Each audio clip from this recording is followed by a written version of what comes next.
questions that came in that we're hoping that you could just answer just before we let you leave at 8:30 this morning, via the text. Okay, yeah, there's one here that says the minister must acknowledge that people have lost trust and confidence in this government. We saw Bill 10, which we, the people, viewed as intended to entrench the continued rule of one man, but was masked with a few desirable aspects. And also, why is there no or little involvement of stakeholders, primarily the people? Most of all, how does this bill sit with the constitutional provisions that guarantee certain rights, of which this bill may be seen to be taking away? I know one of those is, the rights to in privacy. Yeah. You see, my privacy should be used, lawfully.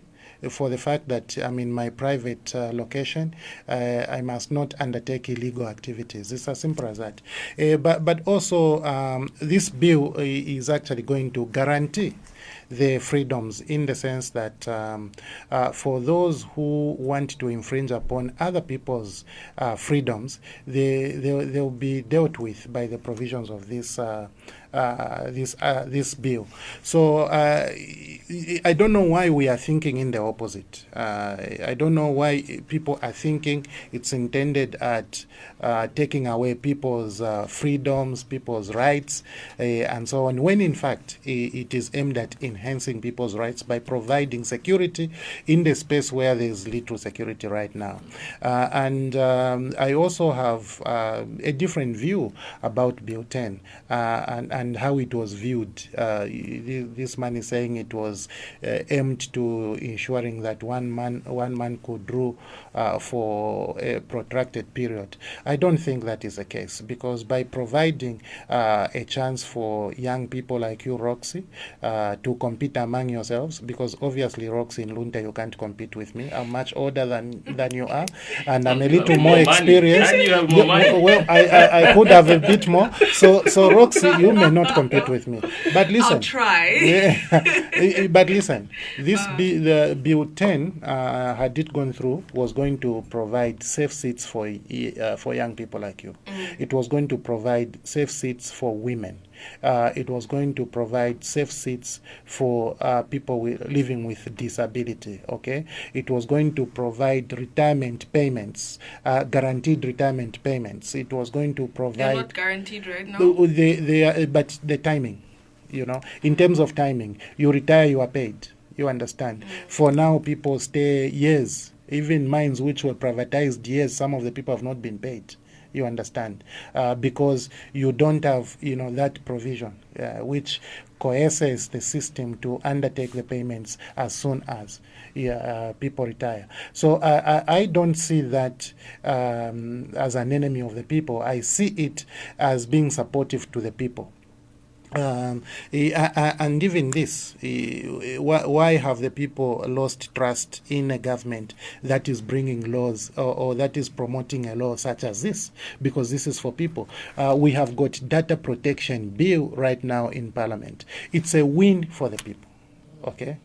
You want your data to be protected. And if you think of that in terms of this bill, then you know that we are consolidating a space that was actually not so well looked after by the ECT Act of 2009. So, Roxy and Luchi, I see a lot of good coming out of this. And I want to assure the people, be happy if you are a law-abiding citizen. Be very happy, because this law is going to make sure that your rights are actually protected. And you see, it doesn't really look serious if you've not been a subject of crime on the cyberspace. On Saturday, we were launching a walk where two captains are walking to Livingstone with a few other people. And Captain Tokozile is a victim and other victims came to support that. These, you see, if you sit with these people, they will tell you how painful it is to, to be a subject of cybercrime. And you see some of them is just abuse, fake news, abuse. But people can actually steal your property using the cyberspace. You can lose money. There are a lot of people who are cheating. Oh, I'm the Minister of Defense, and we are employing, before long, put in a 500 kwacha, when in fact government does not charge for actual employment. You understand? So people have lost money, people have lost property, people have been bullied, there's a lot of fake news propagated against individuals. All of this is being tackled. So we use WhatsApp, Facebook, Instagram, and all these new things that have come. We don't even know who created them. We don't know where our information is sitting. But we think we are safe. You don't want to think it can come round. You understand? Your government is trying to provide for safety so that no one can unlawfully disclose your undertakings. But if we suspect, Luchi, you are involved in illegality, then we are going to ask for that lawfully. There are two things I'm hearing. Number one, if you're not a criminal, if you're not doing anything unlawful, feel good, then you're okay. Yeah. But on the counter, yes. The counter argument from people will still be that they don't trust you as a government. Why? They would rather trust Google and Facebook, who have all this information, but they don't trust the government all the leakages, for whatever reason. All the leakages, Luchi, about people's conversations, all the pornography, all the child online issues, all the human trafficking. You trust people you don't know? And we're trying to sanitize the environment. You are saying we don't trust you? Read the text. Read the text. And I'm happy to respond to each and every provision if you are apprehensive. And by the way, Luch, if you don't trust me, you should trust your MP. I don't know which one. Who is your MP? Kanduluo. Yes. Trust in Kanduluo. Go to Honorable Kanduluo. She can propose an amendment. If it's a reasonable amendment, I'll be able to push it to justice, and we will do that. If your MP is not in Lusaka, you can still do so, because it's very important for this law to reflect the aspirations of the Zambian people. I want the Zambian people to be safe. This is a desire of their president, His Excellency Dr. Edgar Chagolo. Will it matter when? As in, does it matter that it's passed during this sitting? It or doesn't. Even if it doesn't matter, it doesn't pass. That's the question you asked earlier. Yeah. Why now? Yes. You understand? Yes. I've just rephrased it. Why now? I'm trying to catch it. Just rephrase it. See, as I began to answer your question, and I think I didn't answer, exhaustively. Yeah. I started by quoting Article 114, which provides for the functions of cabinet, and one of the functions was to approve bills and then send them to Parliament for enactment. Okay, so government should continue undertaking its functions for as long as it exists, and I'm going to do my best, as I was admonished by His Excellency the President. Go and do your best. Don't disappoint the Zambian people. I'll continue to do my best to ensure that we continue working. On my side, I must deliver. This convention was ratified by Parliament, so the Zambian people consented to it. We have to do the right thing. The provisions in this bill are not entirely as was prescribed in the convention. Some of them are a product of what we are seeing in our own cyberspace. So we're making it safe. Okay. Do you want to read the text? Yeah, we do have a voice note here. See if I can play that for you.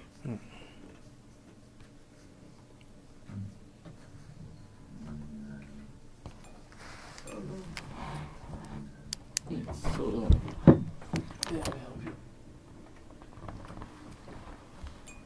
Still very low.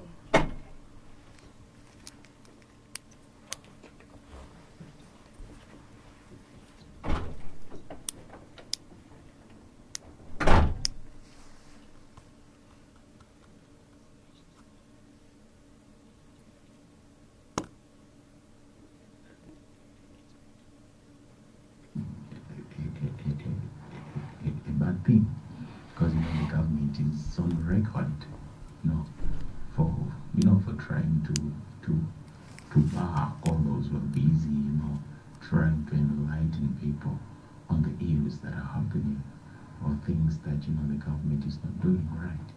But if it is done with good intent and goodwill, and ensuring that that space, the freedom of speech, the freedom of expression is not infringed upon, then it's a good thing. But if it's otherwise, then hey, we're in for it. Yes, there's someone else who doesn't trust. We can assert it that the major issue here is trust. Yeah, but I picked something else as well. He's saying if the intentions are good, but hey, if something different, then we're in for it. Okay, that is speaking from a speculative perspective. You are not sure what it is. Listen, the bill has been published. Okay, the bill is no longer at cabinet where proceedings are secret. The bill is in parliament and it's been published. Do you worry? Okay. Sorry, Minister. Do you worry that? And I don't want to use Bill 10, but I'm going to use it as an example. Yes. Do you worry that what happened with Bill 10 is what seems to be happening with this bill? No. That there are two sides to this, and slowly, I'm not saying that's happening, but I'm just saying that slowly I can see it. That slowly, what's happening is that if you're pro a certain side, you have a certain viewpoint. If you're pro a different side, you have a certain viewpoint based on what people are saying. Okay. Maybe is it better for people to just go out independently, read it for themselves, and form an actual opinion for themselves rather than depend on CSOs and political parties? Exactly, but the train is not going to stop. Yeah. The train is moving. And if you are late, you are late. Because this bill will never get back to cabinet. It's already past that stage. When the committee finishes its deliberations, the committee goes back to the chamber. That stage never comes back. Okay, so the thing is that when everybody else has a chance, give yourself a chance if you really want that chance. The Honorable Mr. Speaker has opened up to the members of the public as well as members of Parliament to make submissions to the committee which is sitting right now as I speak. Okay, so 4 years plus in Parliament now, I have learned that it's very difficult for the opposition to agree with government, even on things that are well-meaning, because when we deliver this bill, it becomes law. It will be credited to His Excellency the President. Those who want to sit in his chair don't want that, because they want to say this is a failed government. Okay, Bill 10 was good. It just like the Bill of Rights, if you recall, just like the amendment of the Public Order Act. Who stopped it? Honorable Jack Mwembu. Who is coming back again to say let's amend it? It is the UPND. You understand? So why should it be good now when it wasn't just a while ago? Because it was an idea coming from government, or an idea being managed by the government system. So my sense is that if you mean well, regardless of which side of the aisle you're sitting, you need to support things that support people. These three bills that we are running with are very good for the people. And they are not shrinking. So we are in our space is the media space. Yes. We have those who regulate us, IBA. Yes. And everyone else has these. Yes. But the one thing that has never been regulated is social media. And so people always say that social media is that space that people were free to express themselves, knowing fully well that there was no one to regulate and control them. That's not the purpose of this. This bill doesn't shrink I'm using now CSO language. Okay, it doesn't shrink that yeah. space. Because Is that's that they the like to reason? use. Do you think that's the reason there's so much fake news? No. Do you think that's the reason there's so much pornography, online, child abuse, and so on? Innocent people, being abused. Is that the reason? Because it's not regulated. Do you think that regulating those who are abusing that environment is good, so that it becomes sane?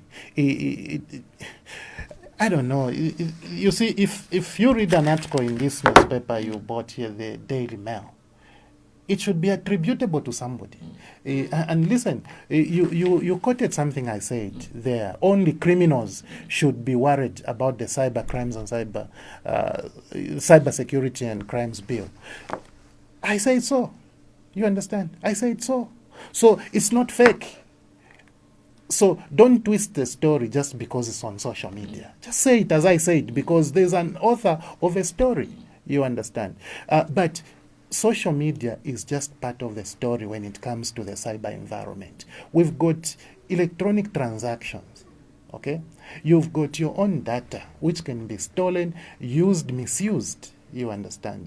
We've got all of the activities happening in the cyberspace. That must be guaranteed. People should be guaranteed that the environment is safe to transact. Let's not limit it to social media. Okay. Let's look at this coordinated, electronically coordinated space are so important to our economy and our social well-being that it must be a safe place to transact. Okay. Yeah. Okay.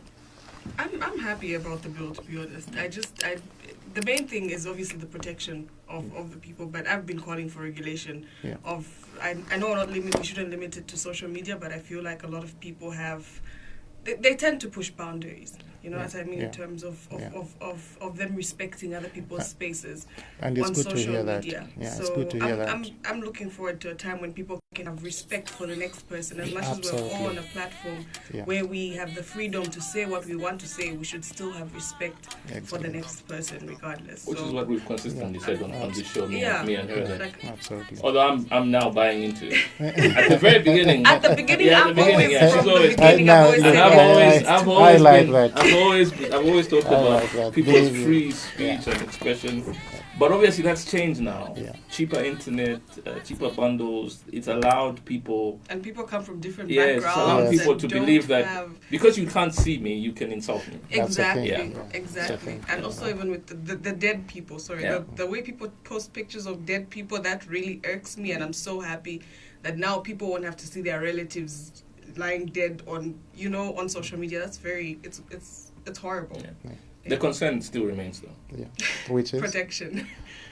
Protection is one, but not having trust in people to deliver. People, I know you talk about lawful law enforcement and you having to seek a court order for you to be able to access certain information. Not abuse. But the abuse will never. The possibility that it can be abused will always remain. But Luchi, and that's something that I'll take forward to Luchi, I would like you to read those provisions. What you're going to discover is that actually the bill provides for sanctioning a law enforcement officer who abuses their authority. You understand? It provides for that. So what you're going to see is an all-inclusive provisions that are covering people who are transacting, people who are enforcing the law. Everything is provided for. This is why this has become an independent law to be plucked out of the ECT Act. And by the way, the ECT Act remains, but an improved one based on the developments that have occurred from the 2009 when it was first developed. And then we also have the Personal Data Protection Bill. But I don't want to argue this. I don't want to argue this point with you. But you know the saying. You're someone in power, so you know the saying that ultimate power corrupts.